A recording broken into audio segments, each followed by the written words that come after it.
네, 안녕하세요. 초등사이다입니다. 오늘은 초등 아이들의 키와 몸무게에 대한 이야기 해보겠습니다. 아이들 관심이 많죠. 그리고 나름 민감한 사안이기도 합니다. 키와 몸무게, 아이들의 성장 발달에 중요한 지표입니다. 초등학생 입장에서는 힘과 권력이 되기도 하고요. 또 안타깝지만 트라우마나 수치감이 되기도 합니다. 방학이 지나고 새 학기가 되면 놀랄 만큼 쑥쑥 커서 오는 아이들도 보이고요. 많은 아이들이 자신의 키와 몸무게에 대해 민감한 반응들을 보입니다. 또 누군가 놀리거나 놀림의 대상이 되기도 하고요. 싸움이나 다툼의 시작이 되는 주요 이유 중 하나이기도 합니다. 어떤 친구들은 또 키와 몸무게가 선망의 대상이 되기도 하죠. 키와 몸무게에 대한 아이들의 강화된 시선들 함께 짚어보겠습니다. 자, 그럼 요즘 아이들, 우리 때와 달리 많이 크죠? 초등 아이들의 평균 키는 어느 정도 될까요? 2017년 소아청소년 성장 도표라는 게 있습니다. 이거 너무 오래된 자료가 아닌가요? 라고 생각이 드실 수도 있는데요. 질병관리청에서 약 10년 주기로 성장 도표를 만들거든요. 그러니까 2027년도에는 아마 새로 측정된 성장 도표가 나올 겁니다. 지금은 2017년 성장 도표를 활용하고 있는데요. 1학년 아이들 만 7세 남자아이가 122.1cm, 여자아이는 120.8cm입니다. 3학년은 만 9살 남자아이가 133.4, 여자아이는 132.6이고요. 6학년 만 12세 남자아이가 151.4, 그리고 여학생이 이제 앞서죠. 151.7입니다.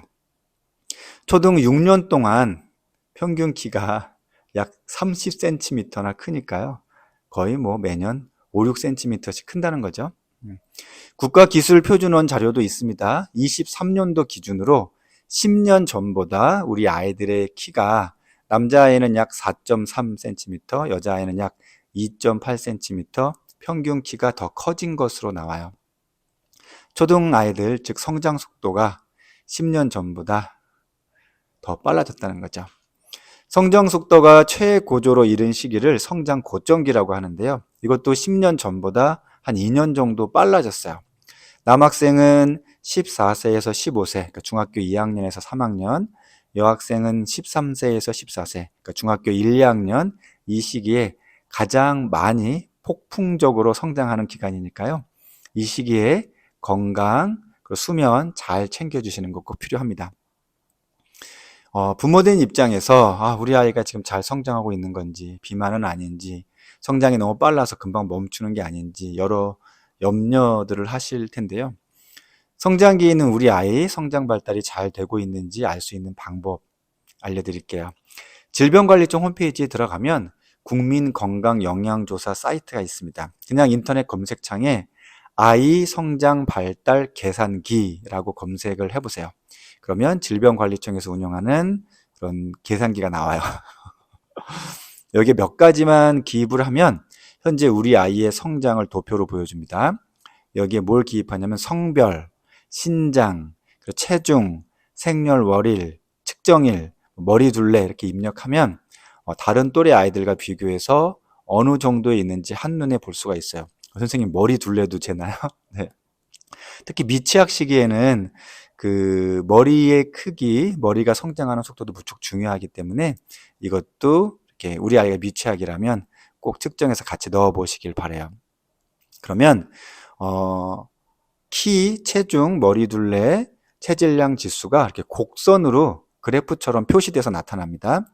하단에 노란색 곡선이 나타나고요. 상단에 빨간색 곡선이 나오고요. 그 중간에 초록색 곡선이 나타나요. 이 초록색 곡선이 중간값이라고 보시면 돼요. 만약 우리 아이의 체중이 초록색 곡선 부근에 있으면 지금 또래의 중간값 정도 되는 거구나 이렇게 판단을 하실 수 있어요. 아주 쉽고 또 한눈에 알아볼 수 있으니까요. 한번 관련 값을 기입해 보시고 우리 아이가 너무 비만이거나 또는 키가 이렇게 저성장은 아닌지 염려되신다면 객관적인 값을 아실 수 있습니다. 학교에서 아이들이 키 때문에 좀 속상한 경우가 있지 않을까 이렇게 염려하시는 분들도 계세요. 아이들이 키를 가지고 놀리는 경우는 생각보다 많지 않아요. 빈도를 보면 몸무게하고 키를 비교했을 때 몸무게로 이렇게 놀리는 경우가 더 많아요. 그러니까 뚱뚱하다는 식인 거죠. 키 때문에 속상한 예를 들자면, 이거는 선생님들이 좀 조심할 부분이 있어요. 뭐냐면, 학교에서 체육 시간에 이렇게 키 순서대로 줄을 세우는 경우가 있거든요. 이게 공식적인 번호는 아니에요. 그런데, 키 번호라고 이렇게 학교에서는 불리고요. 가급적 키 번호라는 걸 정하지 않는 걸 권해드려요. 근데 이걸 왜 정하는지는 이해는 가요.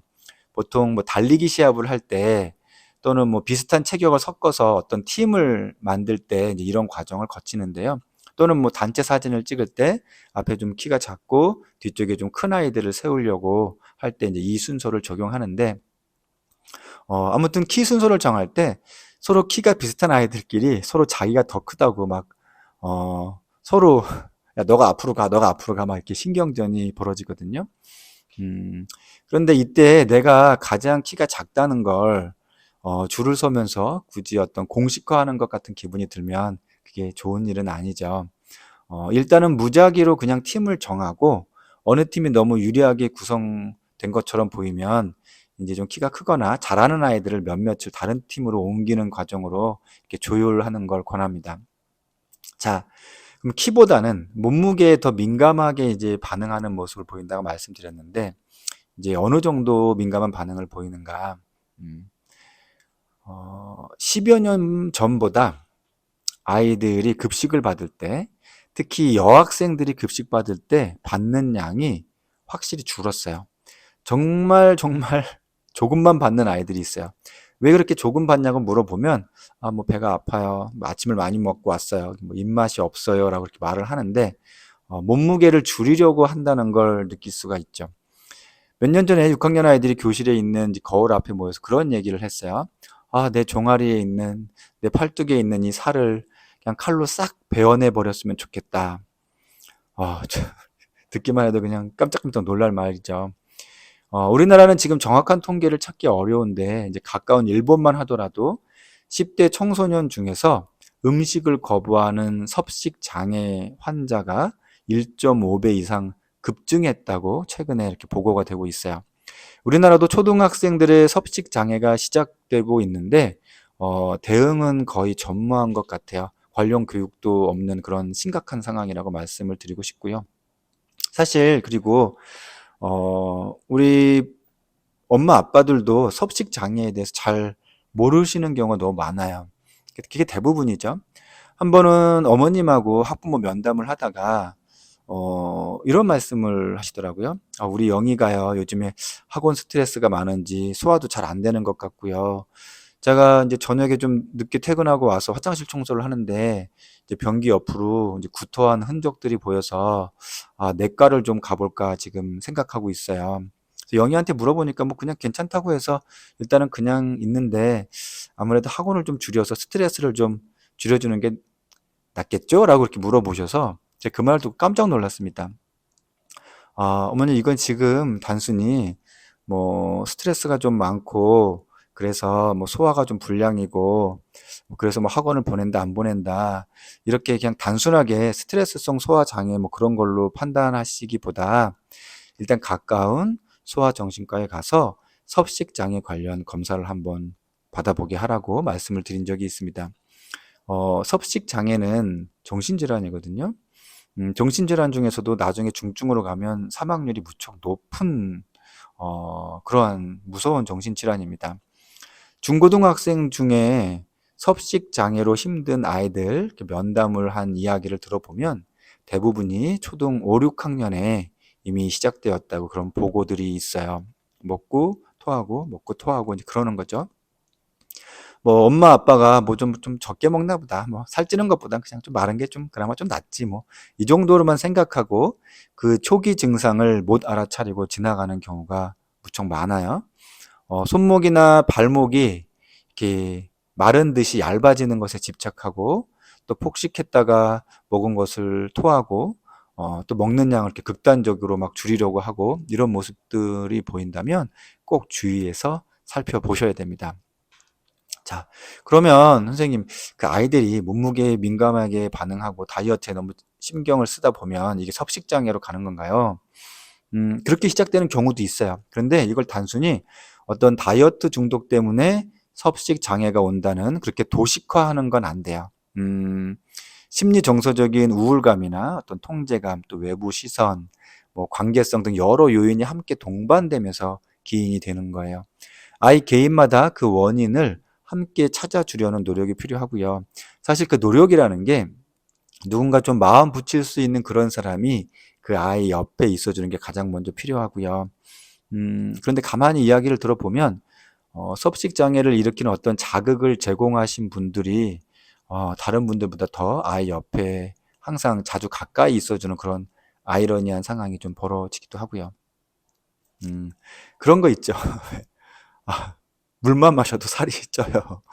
어, 그리고 또 뭐 키는 뭐 유전적인 거잖아요. 자, 우리 아이가 좀 키가 작아. 우리 아이가 키나 몸무게에 좀 민감해. 그럼 그 민감성을 어떻게 낮출 수 있을까? 우리 아이는 물만 먹어도 살이 찌는데. 그래서 보통 이렇게 말씀하시죠. 밤에 뭘 좀 먹지 마. 그래야 몸무게가 줄지. 일단 우유를 좀 많이 마셔. 그래야 키가 크지. 뭐 틀린 말은 아니에요. 그렇게 말하는 나름 합리적인 이유는 있어요. 문제는 그렇게 말을 하면 몸무게가 줄 때까지 그리고 키가 클 때까지는 계속 민감하게 반응할 수밖에 없다는 거거든요. 방향을 돌려주는 게 더 효과가 좋아요. 키 때문에 고민하는 아이에게는 점프력을 갖게 해주는 노력을 하게 해주세요. 그럼 뭐 이렇게 얘기해 주는 거죠.